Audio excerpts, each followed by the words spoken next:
اس لیے بغیر ذکر قلب کے روزہ رکھنا جو ہے وہ بہت بڑی گمراہی ہے، بہت بڑی گمراہی۔ لوگ تو اس کو بڑا لائٹ لیتے ہیں، بلکہ کہتے ہیں چلو 2-4 روزے بچہ رکھ ہی لے گا، خیر یہ اس کو پریکٹس کراتے ہیں کہ یہ روزہ رکھنا شروع کر دے۔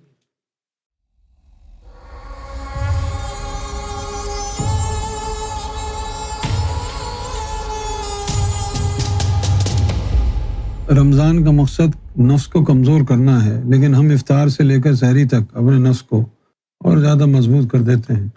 تو اس کانٹرڈکشن کو ہم کس طرح سمجھیں؟ کانٹرڈکشن ہے ہی، اس کو سمجھنے کی کیا ضرورت ہے؟ اس کا یعنی اس کو کریکٹ کرنے کی ضرورت ہے نا۔ اس کو کریکٹ نہیں کیا جا سکتا جب تک قلب جاری نہ ہو۔ اور روزے کا شر کیا ہے؟ روزے کا شر یہ ہے کہ تیرے اندر نور نہیں ہے، قلب تیرا جاری نہیں ہے، اور تو بھوکا رہا، پیاسا رہا۔ جب تو بھوکا اور پیاسا رہا تو شیطان اس کے اندر گھس کے بیٹھ جاتا ہے خالی پیٹ میں۔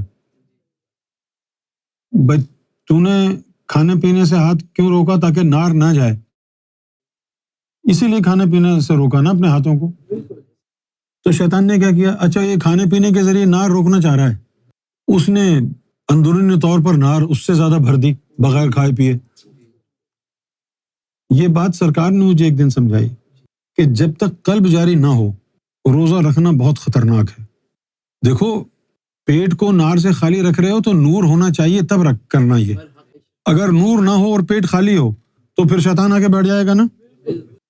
جن لوگوں کے قلب جاری نہیں ہوتے اور وہ روزہ رکھتے ہیں نا تو ان کے اندر آ کے بیٹھ جاتا ہے شیطان، جنات آ کے بیٹھ جاتے ہیں۔ جگہ خالی ہے نا، یا تو نور ہو آنے کے لیے، نور نہیں ہے اس وقت تک انتظار کرو جب تک ذاکر قلب ہی نہ بن جاؤ، ورنہ روزوں کا کوئی فائدہ نہیں، بلکہ خطرناک ہو جاتے۔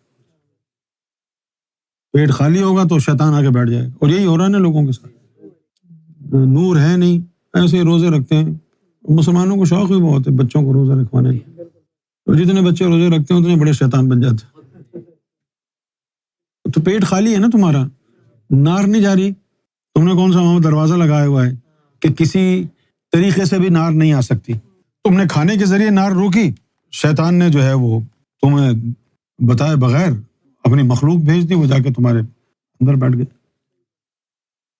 اس لیے بغیر ذکر قلب کے روزہ رکھنا جو ہے وہ بہت بڑی گمراہی ہے، بہت بڑی گمراہی۔ لوگ تو اس کو بڑا لائٹ لیتے ہیں، بلکہ کہتے ہیں چلو 2-4 روزے بچہ رکھ ہی لے گا، خیر یہ اس کو پریکٹس کراتے ہیں کہ یہ روزہ رکھنا شروع کر دے۔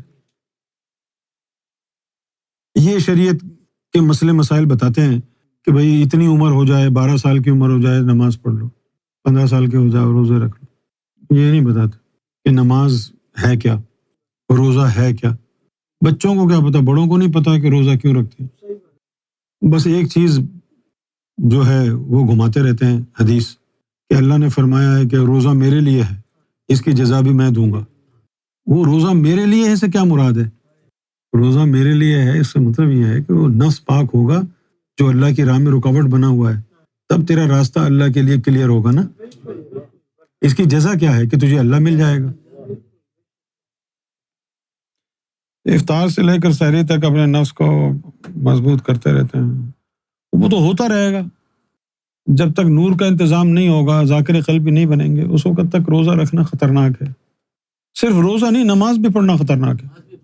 ہاں، فویل للمصلین الذین هم عن صلاتهم ساہون هم یراؤون، خطرناک ہو گئی نا، تباہی کی طرف لے جائے گی نا۔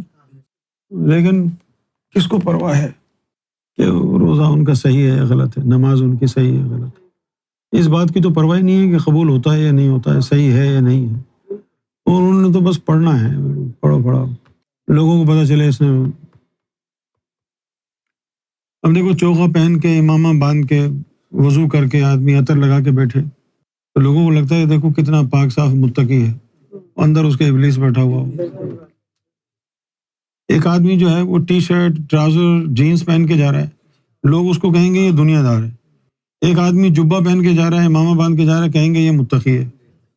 لباس کی وجہ سے لوگوں کا امپریشن کتنی جلدی بدل جاتا ہے۔ کپڑے پہننے سے کوئی متقی ہوا ہے؟ اگر عورت کے کپڑے پہن کے مرد چلا جائے تو کوئی اسے عورت تسلیم کرے گا؟ تو متقیوں کے کپڑے پہن کے کوئی فاسق چلا جائے تو اس کو کیوں متقی سمجھتے ہو؟ تقویٰ، طہارت کپڑوں میں نہیں ہے، اندر دل کو پاک کرنا پڑتا ہے، کپڑوں سے کچھ نہیں ہوتا، کچھ بھی پہن لو۔ ایک مرید نے ایک دعوت کا اہتمام کیا، اپنے پیر صاحب کو بھی بلایا، پیر صاحب چلے گئے، وہ تھا نہیں، تو جو باقی منتظمین تھے، انتظام کرنے والے تھے، انہوں نے پیر صاحب کو پہچانا نہیں، کہنے لگے یار یہ کوئی بھکاری آ گیا ہے پھٹے پرانے کپڑے پہن کے۔ تو کہا کہ بھائی کوئی اچھے سے کپڑے پہن کے آؤ، یہ ہماری عزت کا معاملہ ہے، لوگ کیا کہیں گے کس کس کو بلا لیا۔ پھر پیر صاحب چلے گئے، اچھے کپڑے پہن کے آئے، کھانے کے لیے بیٹھے تو سارا سالن اٹھا کے کپڑوں پر ڈال دیا۔ لوگ کہنے لگے یہ کیا کیا آپ؟ بولو بھائی ان کپڑوں کی دعوت تھی، میری کہاں تھی؟ دعوت تو ان کپڑوں کی تھی، میری دعوت تھوڑی تھی۔ تو بس اب یہ رسم رہ گئی ہے۔ کتنی خطرناک بات کرتے ہیں مسلمان روزہ رکھتے وقت سحری، ایسا کوئی ڈرنک پیو جو دن بھر پیاس نہ لگے، اور اللہ تعالیٰ چاہتا ہے کہ تم کو پیاس کی شدت محسوس ہو تاکہ تمہارا نفس تل ملائے، اور تم اس کو اوائڈ کرنا چاہتے ہو۔ ایسی چیز کھاؤ جو پیاس نہ لگے، ایسی چیز کھاؤ جو پیٹ میں رہے کافی عرصہ تک، کافی دیر تک، تاکہ پریشانی نہ ہو۔ اس سے تو بہتر ہے رکھو ہی نہیں۔ یعنی روزہ پھر کس طرح رکھنا چاہیے کہ آدمی کو پتہ چلے، اس کا نفس جو ہے تل ملائے، اس کے نفس کو جو ہے نا وہ احساس محرومی ہو۔ اگر آپ نے ایسی ایسی چیزیں کھا کے رکھی ہوئی ہیں کہ بھئی آپ کو پیاس نہیں لگے گی، اور پھر یہاں یورپ کے کوئی روزے ہیں کیا؟ یہاں تو ایسے ہی وقت گزر جاتا ہے اور 5:30 بجے روزہ افطار ہو جاتا ہے۔ بہت سے لوگ ایسے ہیں وہ اٹھتے ہی 5:30 بجے۔